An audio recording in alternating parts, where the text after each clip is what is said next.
سلام عرض میکنم با کلی تماشابینان دائمی سامانه رحیم پروداکشن، با کلی اون نفرانی که این لحظه برنامه نوبتی ما رو تماشا کردین. دوستان عزیز، همین روز هم نصیب منصور جان شد که این عین حال ما حضور داریم در ایرپورت شهر دوشنبه. دو درچه عزیز با فدراسیون روسیه روی میکنیم برای تبابت. بسیار نفرها گفتن بیاین، حتی یگون کس هم یافتیم برای ایشون دادن پیشنهاد کردن.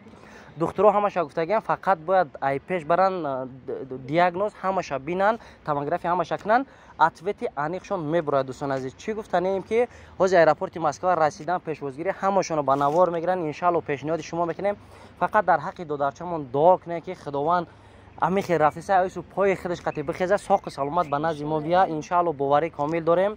و منصور جان چی گفتنی با نفرانی که باز دستگیری کردن همین روز آرزو داشتی که همین روز نصیبت میشه و میره روسیه؟ ها که آرزو داشتم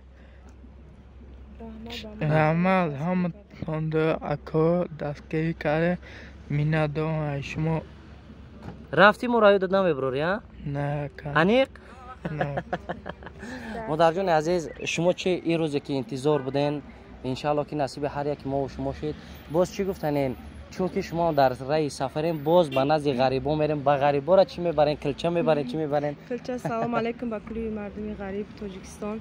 اولا رحمت خما با کای رای میرسانم که آرزوی کوچک همین کودک به عملی رسان. مینداری خما بیان میکنم.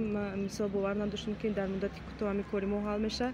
در همین کسی همین نوار تماشا میکنه، در همین حق همین کودک دعا کنه که اوس با پای خودش بیاید. ان شاء الله خدا امید دارم. بله دوستان عزیز، بله دوستان عزیز، باز همون گپای پیشینه ما کارتن نمیمونیم. این نوار هم خیلی میگذره. وقتی که رفتن روسیه در رسیدن یگان اتویتی انیق شد، مثال یگان چه شد، حتما با پیشنهاد شما میکنیم با فکت دلیل. خداوند نگهبان هر یک ما شما ما را همسفر باشین. ما رفتیم.